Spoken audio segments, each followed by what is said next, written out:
इसमें भगवान ने अजित के रूप में अवतार लिया, मोहिनी का अवतार लिया, कछपा अवतार लिया। इस प्रकार से आज जो कथा जाएगी श्रीमद् भागवत के अंतर्गत 12 स्कंद है और 12 स्कंदों में 10वां स्कंद जो है वो भागवत का हृदय है। 10वां स्कंद में 90 अध्याय है, उसमें 2 भाग है, एक पूर्वार्ध और एक उत्तरार्ध। और इधर राजा परीक्षित जी से पूछते हैं सुखदेव जी, आखिर अब बताइए क्या तुमको अभी भी भूख लगी है? राजा परीक्षित कहते हैं कि हे सुखदेव जी, अरे तो मैं तो पहले एक टाइम पहले दिन खाया, दूसरे दिन अन्न भी छोड़ दिया, आज मैं जल भी त्याग कर रहा हूँ, क्योंकि कल ही आपने बताया कि आज भगवान कृष्ण का अवतार होगा और मैं भगवान कृष्ण के बारे में जानना चाहता हूँ, मैंने जल का भी त्याग कर दिया है। राजा परीक्षित ने कहा, लेकिन वो चाहते हैं कि तुरंत भगवान कृष्ण के का ही अवतार की कहानी बताया जाए, लेकिन सुखदेव जी रोक देते हैं क्योंकि इनमें 3 वंशों की कथा आएगी, रघुवंश की, पुरुवंश की और चंद्रवंश की। रघुवंश में जब तक रामावतार नहीं होगा तब तक कृष्णावतार नहीं होगा, इसलिए ये कथा रघुवंश, पुरुवंश और चंद्रवंश।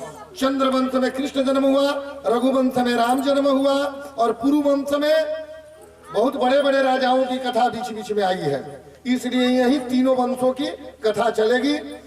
थोड़ा सा कीर्तन और कीर्तन के पश्चात आज की कथा मैं निवेदन करूंगा।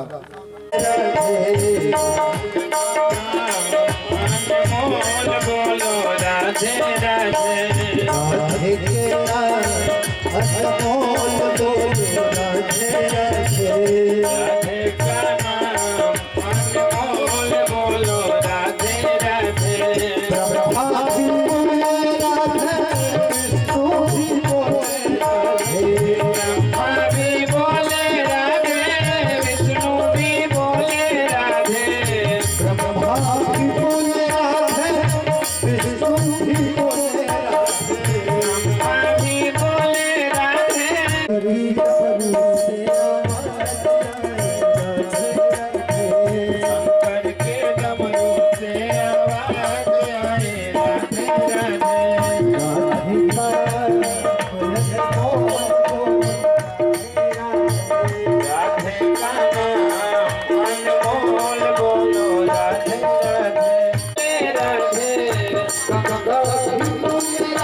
अम्बरीश हुए, उनके पुत्र इक्ष्वाकु हुए, इक्ष्वाकु के 3 पुत्र हुए, विकुनी, नीमी और दंडक। उनके पुत्र पुरंजन हुए, उनके पुत्र जुवनाश्व, जुवनाश्व के पुत्र मंधाता, मंधाता के पुत्र मुचकुंद, मुचकुंद के त्रिशंकु, त्रिशंकु के हरिश्चंद्र, हरिश्चंद्र के रोहित, रोहित के हरित हरित के सगर, सगर के अंशुमान, उनके पुत्र दिलीप हुए, दिलीप के भगीरथ, भगीरथ के श्रुत, श्रुत के निमि, निमि के खड़वांग, खड़वांग के दीर्घबाहु, दीर्घबाहु के रघु, रघु के अज, अज के दशरथ और दशरथ के राम हुए।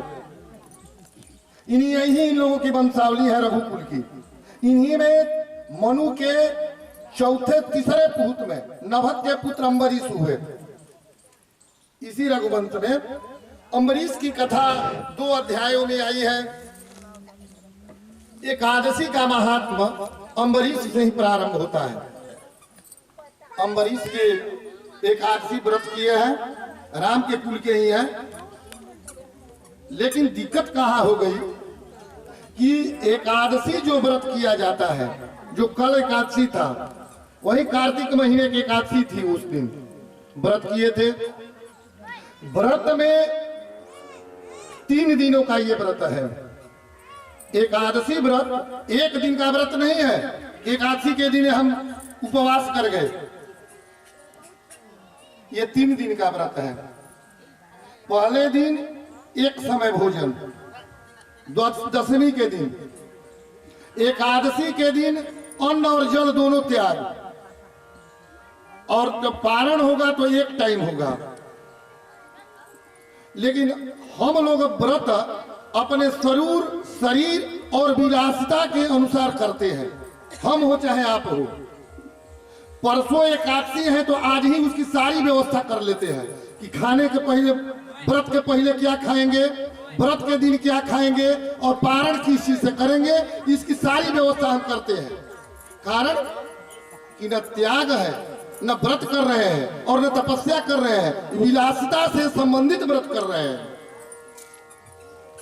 विलासिता से संबंधित अम्बरीश जी एकादशी व्रत किए हैं। और एकादशी व्रत का यदि द्वादशी में पारण न किया जाए तो द्वादशी हरे, 12 एकादशियों का पुण्य नष्ट हो जाता है। यदि द्वादशी तिथि में पारण न किया जाए तो 12 द्वादशी का, एकादशी का पुण्य समाप्त हो जाता है। जी वही कुछ समय तक ही द्वादशी थी पारण के लिए। कार्तिक एकादशी जैसे कल थी और आज ही कार्तिक का एकादशी का ये महात्मा है। द्वादशी का दिन है, संजोग से आज ही वो पड़ा है। जो ही राजा पारण करने के लिए जाते हैं तब तक दुर्वासा जी वहां पर अपने बहुत से शिष्यों को लेकर के आ जाते हैं। आ करके कहते हैं कि हे राजन, मैं भी भोजन करूंगा आपके यहाँ और मेरे सारे शिष्य भी करेंगे। अम्बरीश कहते हैं कि हे महाराज, ये तो मेरा भाग्य है कि आप मेरे नगर में पधारे, मेरे घर पर पधारे और आपको मैं भोजन कराऊं। इससे बड़ा और सौभाग्य का विषय मेरे लिए कुछ नहीं हो सकता है। और कह करके इतने में ही वो स्नान करने के लिए नदी पर चले जाते हैं। और इधर द्वादशी तिथि जो है वो समाप्त हो रही है। अब अम्बरीश जी सोचते हैं कि यदि हम द्वादशी में पारण नहीं करेंगे तो हमारी 12 एकादशियों का पुण्य नष्ट हो जाएगा। उन्होंने क्या किया कि तुलसी दल और गंगाजल लेकर के पान कर लिए। लेकिन तुलसी दल और गंगाजल का पारण किसको शोभा देता है? जल का त्याग किया हो, उस दिन भर जल और फल लिया हो तो अगले दिन पारण कैसे जल से करेगा? वो विकट चीज समस्या में ही उसका उपयोग किया जाता है, वो स्वभाव नहीं बनाया जाता है। अब ये तुलसी दल और गंगाजल का पान कर लेते हैं और उधर जब स्नान करके दुर्वासा जी आते हैं तो ये कहते हैं कि महाराज आप भोजन कीजिए, मैंने भी भोजन नहीं किया और एकादशी मैं व्रत किया था, इसलिए द्वादशी में मैंने जल और तुलसी पत्र पारण कर लिया हूं। उन्होंने कहा कि हे राजन, अब मैं तुम्हें श्रापित करूंगा, क्योंकि यदि घर का मालिक पहले भोजन कर ले तो घर झूठा हो जाता है। राजा नगर का पहले भोजन कर ले तो नगर ही जूठा हो जाता है, इसलिए आपने झूठ कर दिया। तो नहीं महाराज, मैंने अन्न नहीं ग्रहण किया है। अम्बरीश हाथ जोड़ करके प्रार्थना करने लगते हैं। स्वै मनः कृष्ण पदारविंदयो वांचाति वैकुंठ गुणानुवर्णने करौ हरे मंदिर मार्जनादितो श्रुति चकाराच्युत सत्कथोदयी। हे भगवान, हे दुर्वासा जी, मैंने भोजन नहीं ग्रहण किया है, भोजन कीजिए, मुझे श्रापित मत करिए। वो नहीं मानते हैं। अब इतना में क्रोध होकर के दुर्वासा जी इतने क्रोधित होते हैं कि अपने सिर के बाल को तोड़ करके एक कृत्या उत्पन्न करते हैं राक्षस, और उस राक्षस को कहते हैं कि जा करके तुम अम्बरीश को खत्म कर दो। इन्होंने व्रत भंग किया, बात भंग कर दिया, इन्होंने भोजन कहा और अपने स्वयं कर लिया। वो जे हुई कृत्या राक्षस के स्वरूप में जा करके अम्बरीश को मारने के लिए वो जाता है कृत्या। चूंकि वो न नार था न नारी था, ऐसा कृत्या उत्पन्न किए थे। तो भगवान समझ जाते हैं कि ये मेरे शिष्य का, मेरे अनुयायी का इन्होंने अपमान किया और अपने तप ज्ञान बल पर इनको बहुत अहंकार है, वहीं से अपना चक्र चला देते हैं और कहते हैं कि पहले जा करके कृत्या को मारिए।